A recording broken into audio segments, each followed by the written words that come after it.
everyone. I'm Steve Hawley. I'm the Managing Director of Piracy Monitor. And with me today is Simon Bryden from Cinemedia. And he's going to tell us how hard they work on stopping piracy in their world. Simon is the Senior Director for Security Business Development for Sports. And so without any further ado, Simon, why don't you tell us a little about yourself and what you do at Cinemedia? Thanks, Steve. Thanks for having me. Well, my background is as an OTT broadcaster, a very early pioneer, and in the sports rights business. So I've seen firsthand, both personally as an OTT broadcaster and as a rights owner, under pressure from piracy. And those two worlds have sort of merged for me harmoniously in the great role I have at Cinemedia, where I work with both broadcasters, sports broadcasters, and sports rights owners to try and protect them from all forms of piracy and to help them put together compelling business cases to fight piracy and show where they can make a return on investment and earn more money, protect themselves, protect their services. And so we can try and stop the curse of piracy in this modern world. Well, with all these threats in the media business, I mean, we hear about new ones every day, and even worse, we hear about all these cybersecurity threats out in the real world, not just in our business. But with your background in video and sports and content protection technologies, how do you present a business case for them to do more about it? How do you justify their investment? Well, I think the first thing, there's certain things that need to be done to protect their services. So we try and equate with certain services where they can make a return on investment. So I think for us, it's first of all identifying the most damaging type of piracy. And that obviously has some variations, certainly in live sport, the value in the sports industry and live sport. So clearly, to make a business case and to make a return on investment, we've got to get to the source of the live sport. We've got to do that where it's most damaging. So for us, for instance, with a major sports broadcast and rights owner, we would be looking to target in the closed network IPTV world, the services that are offering a high quality, if you like, TV replacement service to a legal service. And we would work a plan around the intelligence of the most nefarious pirates impacting the client and put together an action plan to stop that in live real time in order to try and drive conversion. And we know from our research with sports pirate consumers that where you can impact the live sport that the fan has to get, if you're successful at doing that, the fan has indicated in independent research with Ampere analysis that they will convert if that is their only source of getting the content that they love. Well, with sports, we're talking about live events, and we're talking about soccer matches or football matches. We're talking about prize fights, where the value diminishes very quickly. Once you're late in the game or the outcome is clear, you're going to start to lose audience. So tell me about the urgency of that and what you might do first. Well, the urgency is, first of all, identifying who the most damaging wholesale pirate is. The wholesaler is providing his content to a multitude of thousands, potentially, of resellers.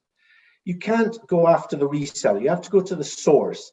And it's critical you get the intelligence right to identify the pirate wholesalers who are most damaging. They have the biggest subscriber base across their network. So by dealing with one wholesaler, you are taking out a lot of resellers and potentially hundreds of thousands or even millions of illegal viewers. So first of all, everything starts with the intelligence. And then you have to take a concerted campaign of action to disrupt that network live in real time, week in, week out, or with a pay-per-view. We just had the Tyson Fury Deontay Wilder fight from Vegas at the weekend. You've got to do that repeatedly, week in, week out, so that the viewer that is hoping to access his illegal service realizes he can't, and the content pirate realizes the danger to his business by repeatedly stealing that set of content. So this is not a one and done, solve it once and you're all finished kind of a proposition. This is, we're talking about a business case for this. I may gain or lose millions of dollars on the prize fight that took place last month, but now there's one that took place over this past weekend. I have to do this all over again, and then the next one I have to do this all over again. Clearly, this is an ongoing process, and you could lose millions of dollars each time. Well, I could see you bent over a spreadsheet trying to justify financially. Well, you're losing sustained revenues. I have a client last week saying, we think on one particular market, on one particular property, we're running at 20% legal viewership, 80% illegal. Wow. That is a rights owner.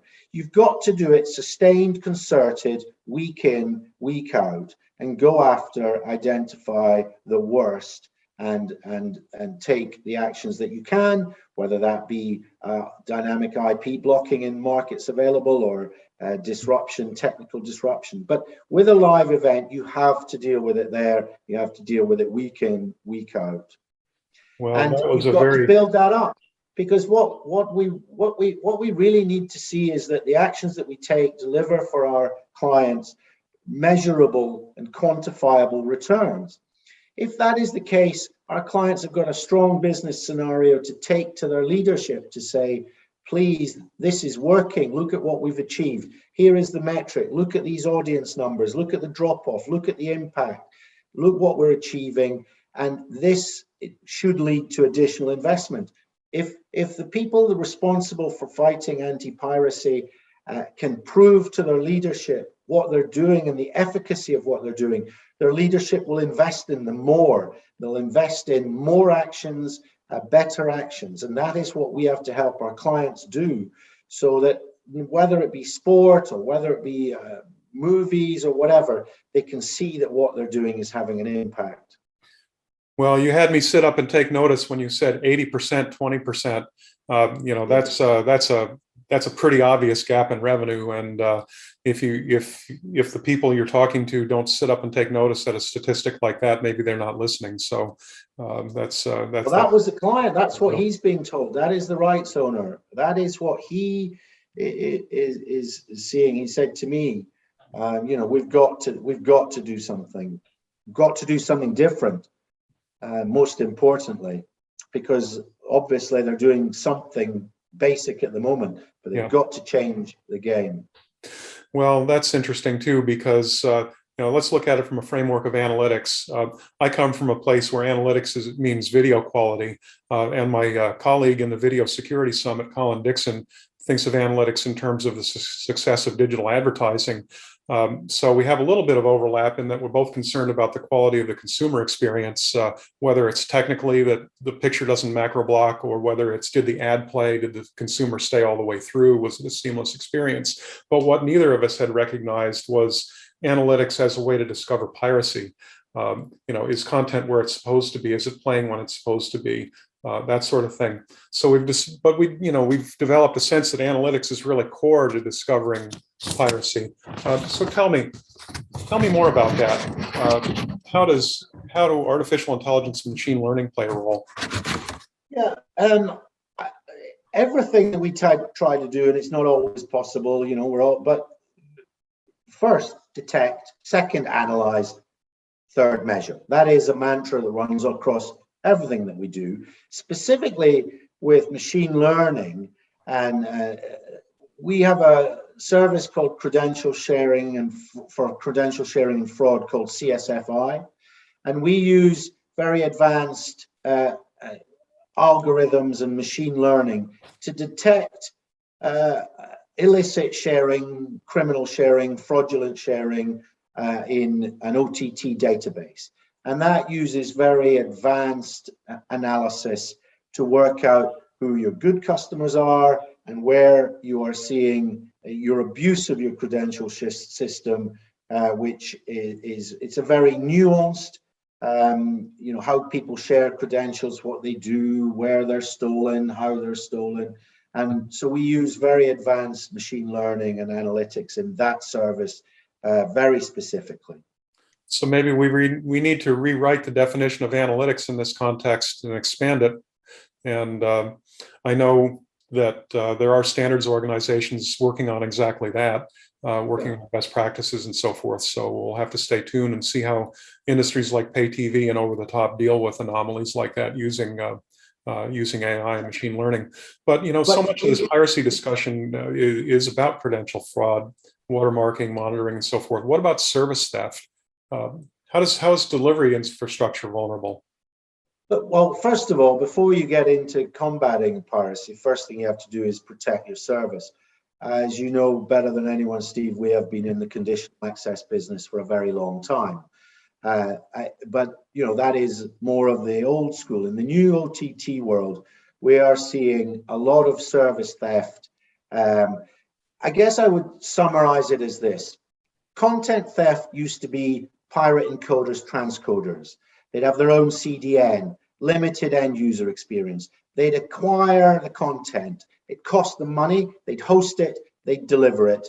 The rights owner broadcaster loses the money. With service theft, it's a new theft route. They're actually stealing it from the operator's platform. So they steal it from the operator's CDN. It has all the features. They then provide it to the reseller network. So you have the revenue loss. It's easy to get the content. It's even easier to resell and distribute. So you lose the revenue to the pirate audience, but also you're often paying, therefore, for the service infrastructure. You're actually paying for the delivery of your content, of your CDN to the pirate network, which is quite a frightening thought. And the reason this happens is they hack the tokenization system. So the authorization tokens are duplicated, the concurrency mechanisms are breached, and they then have access to the CDN token to then deliver it. I guess, it's a bit like when you're flying. The current boarding card, if you fly, you'd get a boarding card. And that is like the access token. And the DRM license and the DRM just does not control that. The second stage, what OTT Service Guard is like the passport. It's an unclonable key that secures the control plane, and it doesn't allow the criminals to hack the control plane, abuse the token system, and deliver it. So as well as stopping and protecting your own OTT service from theft, you're also then forcing them into other ways to steal it, more expensive ways, more convoluted, more complex, more investment, more expensive. You're making their life harder. Well, there's of course a lot of stuff circulating around in anti-piracy circles about how inexpensive it is for a pirate to set up operations. And they go out and buy a server for a few $1,000s. There's a lot of open source software out there. There's a whole industry built around pirates helping pirates and pirates enabling pirates. And then when somebody inflicts malware on a consumer device, they split the proceeds when the ransomware kicks in. It's very dangerous. There's numerous examples of pirates selling the IPTV script. They'll give you an explanation what it is. Scripts are the codes written in PHP. They'll offer a guarantee that these scripts are working. They're guaranteed they'll continue. They're out for free testing. And then all of these channels, all of these OTT hacked services. And look, this is not a reflection on any one individual OTT service. We have seen every OTT service seems to have the same vulnerability, where the DRM does its role, but it does not protect from the hacking. So these pirates are out there stealing it. It's a fantastic model. Imagine you're able to hack the service and deliver it illegally at the expense of the legal owner. So OTT Service Guard is actually a brand new service. We've been putting up considerable investment, and it only officially launched last week. So that is how the first thing: protect your service, protect your OTT service, and that is at the heart of the DNA of this business, which has been in the conditional access game for 42 years. Well, we'll look forward to actually seeing demonstrations of that over time when we all start going back to physical trade shows and that sort of thing. And perhaps in your session at the Video Security Summit this coming week, you can at least make reference to the platform, but we're excited to hear that. So, you know, it's increasingly clear just in this conversation, but I think in general, if you follow piracy and anti-piracy, there's just no one single answer to the piracy problem, if you want to call it that. And you can point to something individual like you did, watermarking DRM, and argue that, you know, there might be some things lacking, but in reality, it involves an ecosystem. So how do you complement these kinds of things with a more complete solution? You talked about OTT Service Guard, you know, but beyond technology, what else? Well, you know, I think you said it perfectly there, Steve. You know, first of all, try and protect your service, protect your credentials of use, OTT, Service Guard credentials. Then you've got a whole host of other areas, you know, obviously in watermarking, where we have excellent watermarking solutions, especially for on-the-edge watermarking, head-end watermarking. And to augment our capability there, we recently acquired the leading edge watermarking, forensic watermarking company, Content Armor. And then there are obviously a whole multitude of others. You've got your open web piracy, your social network piracy, your closed network IPTV piracy.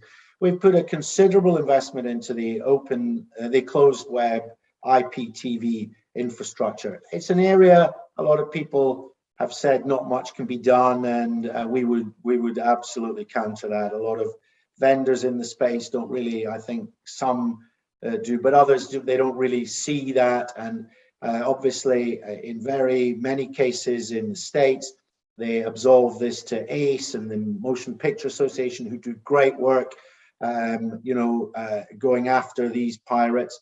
But we have a really advanced cyber intelligence on those networks, and we have a multitude of actions to make an impact.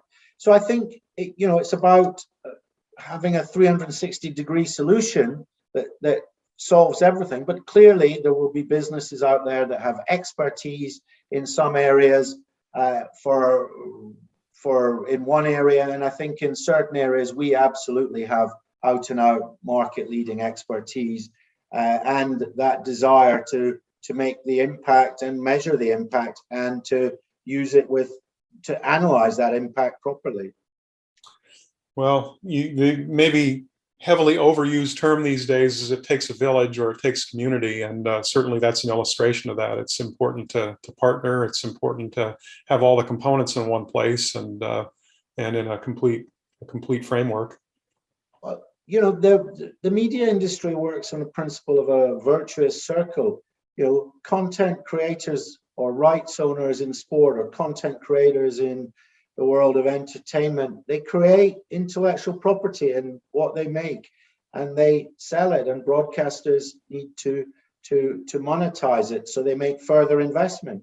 And this is more than a multi-billion-dollar business. This is a hundreds of billion-dollar business that many people's livelihoods rest. This is a massive employer, not just in the UK, the States, all over the world. So this is not a victimless crime, and this has to change. We have to protect these people. This virtuous circle is being broken, and it's becoming a vicious one, where in sports, you know, certain content deals are flat or down, and pressure is put on in various other industries where piracy is impacting it. So we've got to get this back to the proper virtuous circle between content owners and broadcasters and try and remove the nefarious influence of these criminals in the middle. That's an amazing way to sum it up. A virtuous circle has become a vicious circle. That's a great metaphor. I'd never heard that before, and congratulations for thinking that one up. That's great. And maybe it's not your original idea, but it's a great concept.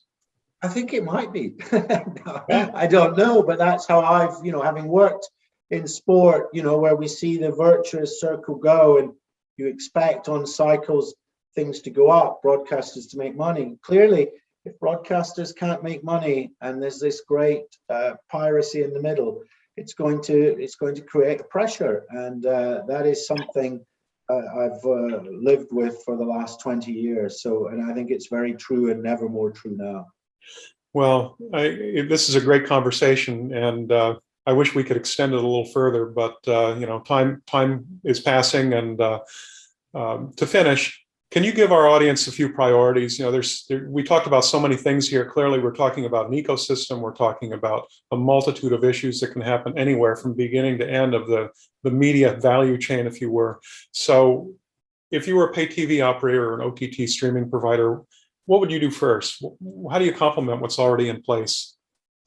I think the first thing is protect your service from theft. That is something that clearly, and we're seeing that more and more. I think they're more and more aware of where their service is being hacked and stolen. So I think we now have a solution for that. Secondly, I think really understand the scale of what you're facing. Intelligence.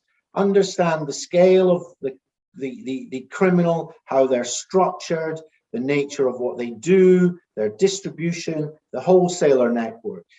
Get a complete picture of the global problem in front of you, and then your territorial problems. Dig deep into the markets you're under pressure.